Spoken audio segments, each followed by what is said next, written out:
میرا نام روبینہ ہے اور میں شہر میں کام کیا کرتی تھی۔ میرا تعلق ایک اخبار کے دفتر سے تھا اور مجھے یہ کام کرنا بہت پسند تھا۔ میرے والدین اس دنیا میں نہیں تھے۔ میں ہاسٹل میں رہتی تھی، لیکن گاؤں میں میری ایک خالہ رہتی تھی جن کی بیٹی سارہ کے ساتھ میری بہت زیادہ دوستی تھی۔ جب مجھے عید کی چھٹیاں ہوئیں تو اس نے کہا کہ عید ہمارے ساتھ گزار لو، اکیلی رہ کے کیا کرو گی؟ اس لیے میں ان کے گھر چلی گئی۔ میں اپنی خالہ کے گھر میں ہی رہ رہی تھی جب ایک عورت وہاں پہ آئی اور خالہ سے اپنی بہو کی برائیاں کرنے لگی۔ کہنے لگی یہ تو گھر بسانے والی لڑکی نہیں، لگتا ہے یہ دوسری ریحانہ بنے گی۔ میں نے یہ سنا تو پوچھا کہ یہ ریحانہ کون ہے، تو میری کزن نے مجھے بتایا کہ ریحانہ اس گاؤں کی سب سے زیادہ بدنام لڑکی ہے۔ میں نے کہا ایسا کیا کیا اس نے؟ تو سارا نے مجھے جب یہ بتایا کہ اس نے 9 شادیاں کی تو میں حیران رہ گئی۔ شاید میرا کام ایسا تھا کہ میں اس طرح کی عجیب و غریب باتوں کی طرف زیادہ ہی متوجہ ہو جاتی تھی۔ میں نے کہا ایسا کیسے ہو سکتا ہے؟ اس معاشرے میں عورت کی ایک شادی نہیں ہوتی اور اس لڑکی نے 9 شادیاں کر لیں؟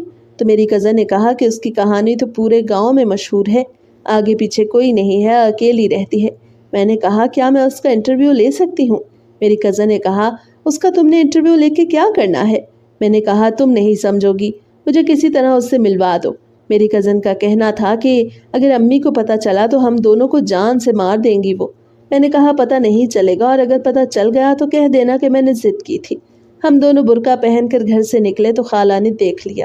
میری کزن نے جھوٹ بول دیا کہ اپنی کسی سہیلی کے گھر جانے لگے ہیں۔ ہم لوگ جب اس گھر کی طرف گئے تو گھر کی حالت بری تھی، چھوٹا سا گھر تھا۔ میں نے تو سوچا تھا جس نے 9 شوہر رکھے ہوں گے تو اس نے کوئی نہ کوئی کمائی تو کی ہی ہوگی، ان سے کچھ نہ کچھ تو لیا ہی ہوگا، لیکن یہ گھر تو ایسی بری حالت میں تھا کہ یہاں پر کوئی اپنے جانور بھی نہ رکھے۔ ہم نے دروازے پر دستک دی تو وہ سامنے سے نکل کر آئی۔ اسے دیکھ کر میں حیران رہ گئی۔ مجھے لگا کہ شاید کوئی عورت ہوگی، لیکن یہ کوئی عورت نہیں تھی، یہ تو لڑکی تھی۔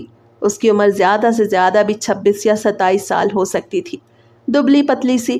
میری کزن نے اسے میرے بارے میں بتایا کہ یہ شہر سے آئی ہے، آپ کی کہانی جاننا چاہتی ہے۔ اس بات پر وہ ہنس پڑی، کہنے لگی کیا تم نے اس کو میری کہانی نہیں سنائی؟ میری کہانی تو گاؤں کے بچے بچے کو پتا ہے۔ میرے کزن نے کہا کہ یہ آپ کی زبان سے سننا چاہتی ہے، اور وہ بھی تفصیل سے۔ اسے کہا ٹھیک ہے آ جاؤ۔ اسے ہمیں اندر آنے کے لیے کہا اور اپنے کمرے میں لے گئی، جہاں پر ایک چارپائی اور ایک خستہ حال سا صوفہ پڑا تھا۔ اس کے کپڑے دیکھ کے بھی ایسا لگتا تھا کہ کسی نے اپنے پرانے کپڑے اس کو دیے ہیں۔ اس کی صحت بھی بہت خراب لگ رہی تھی، آنکھوں کے گرد ہلکے پڑے ہوئے تھے۔ میں حیران تھی کہ اتنی کم عمری میں اس لڑکی نے 9 شادیاں کیسے کر لی۔ اس نے کہا کہ میری کہانی سن کے 2 ہی کام ہو سکتے ہیں، یا تو آپ کانوں کو ہاتھ لگا کر یہاں سے بھاگ جائیں گے یا پھر میرے قدموں میں بیٹھ جائیں گے۔ پھر اس نے اپنی کہانی شروع کی، کہنے لگی میری ماں نے میرا نام آمنہ رکھا۔ میں نے بچپن سے دیکھا کہ میرا باپ میری ماں کو بہت مارتا، لیکن میری ماں میرے باپ سے پھر بھی بہت پیار کرتی۔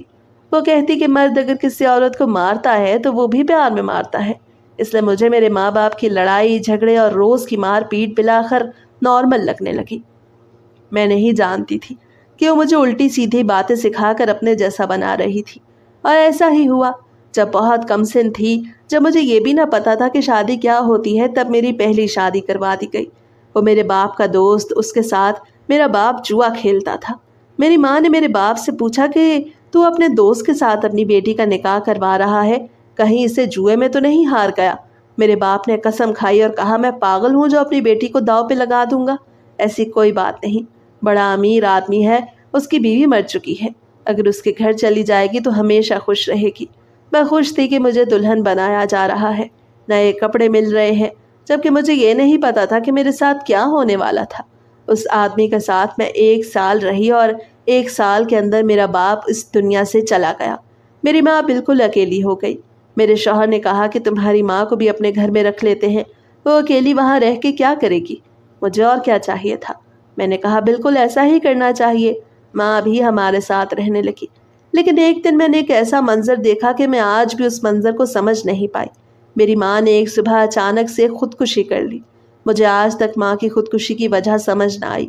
اس کے کچھ عرصے بعد میرے شوہر نے مجھے طلاق دے دی، کہنے لگا کہ وہ اپنی پہلی بیوی اور بچوں کے ساتھ رہنا چاہتا ہے۔ اسے خود ہی میری شادی اپنے کسی دوست سے کروا دی۔ یہ انسان بہت برا تھا، یہ میرے پہلے والے شوہر سے بھی زیادہ برا تھا۔ اس کے ساتھ گزارے میری زندگی کے وہ 8-9 مہینے میری زندگی کے سب سے برے دن تھے۔ माँ बाप भी सर से जा चुके थे। अजीब सी हालत हो गई थी मेरी।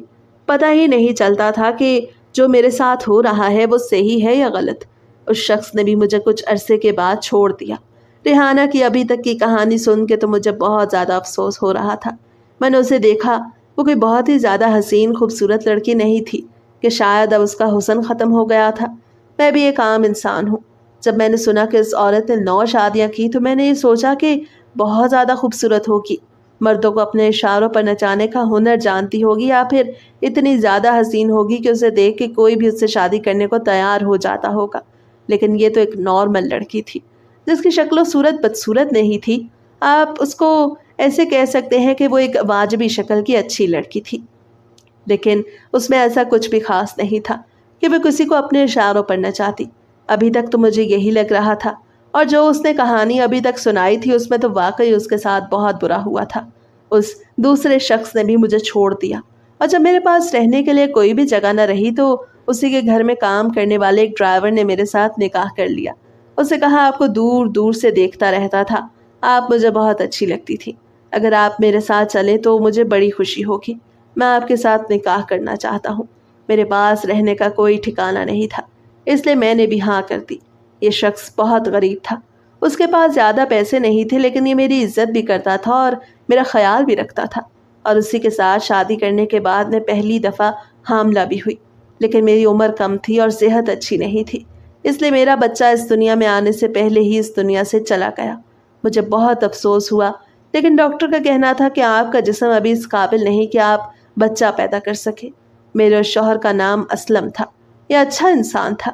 उसके साथ मैंने पूरे 2 साल गुजारे और मुझे ऐसा लगता था कि मेरी सारी ज़िंदगी उसी के साथ गुजर जाएगी, कि मेरा हमेशा ख्याल रखेगा। हम अपनी फैमिली भी शुरू करेंगे और बिलाखिर मेरी ज़िंदगी भी नॉर्मल हो जाएगी जैसे बाकी औरतों की होती है। लेकिन मैं ये कैसे भूल गई कि मेरी किस्मत इतनी अच्छी नहीं थी, क्योंकि उसी इंसान ने मुझे अपने एक सेठ के आगे बेच दिया, जबकि मैं अभी भी उसी के निकाह में थी। उसने कहा मैंने उससे कोई कर्जा लिया था, इसीलिए वो कर्जा चुकाने की खातिर मुझे ये सब कुछ करना पड़ा। उसने कहा तुम वापस चलो, हम फिर से अपनी ज़िंदगी गुजारेंगे। लेकिन मैं उस शख्स के साथ वापस नहीं जाना चाहती थी। अब मुझे थोड़ी बहुत अकल आ गई थी कि ये दुनिया क्या है और यहाँ पर किस किस्म के लोग हैं। मैंने उसे कहा कि वो मुझे छोड़ दे। हमारे लड़ाई झगड़े होने लगे और बिलाखिर उसने मुझे छोड़ दिया। उसने मुझे यूं कह के छोड़ा कि मैं तुम्हें छोड़ दूंगा तो तुम जलील हो जाओगी, क्योंकि ये दुनिया बड़ी बुरी है, और इसीलिए उसने मुझे छोड़ना मेरे लिए सज़ा समझा। पता नहीं मेरे साथ ये सब कुछ क्यों हो रहा था। मैं औरतों के लिए एक सेंटर में चली गई, लेकिन यहाँ पे जाके पता चला कि औरतों के साथ कोई अच्छा रवैया नहीं होता। पकाने का निज़ाम बहुत ही बुरा था। गंदगी में खाना पकाया जाता था। मैं उस जगह से जाना चाहती थी। ये जगह बहुत बुरी थी।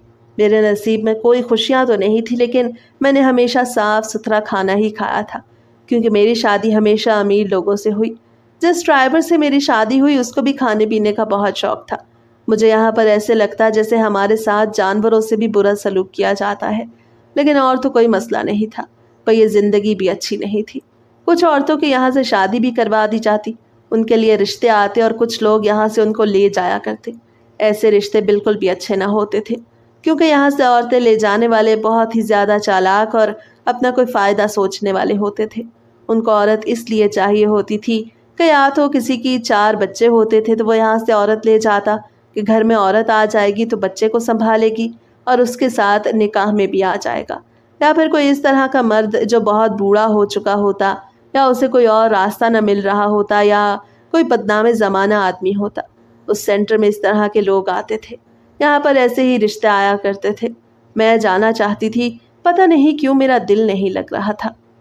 मैंने जाके सेंटर की मालिकन को कह दिया कि रिश्ते वाली लड़कियों में मेरा नाम भी लिख दे। उसने कहा तुम तो यहाँ पे जब आई थी तो शादियों से सताई हुई थी, और तुमने कहा था कि मेरी तो पहले से ही 2 या 3 शादियाँ हो चुकी हैं। अब तुम कह रही हो शादी वाली लिस्ट में तुम्हारा नाम लिख दूँ? इसका मतलब है तुम खुद ही ऐसी थी। लगता है तुम्हें शादी करने का शौक पड़ गया है। उसे मुझे काफ़ी बातें सुनाई, लेकिन ये उसका रोज़ का रवैया था। मैं खामोश हो गई। मैंने कहा बस आप मेरा नाम लिख दें, हो सकता है मेरी ज़िंदगी में कोई अच्छा इंसान आए जो मुझे यहाँ से ले जाए, वरना मैं सारी ज़िंदगी यहाँ क्या करूँगी।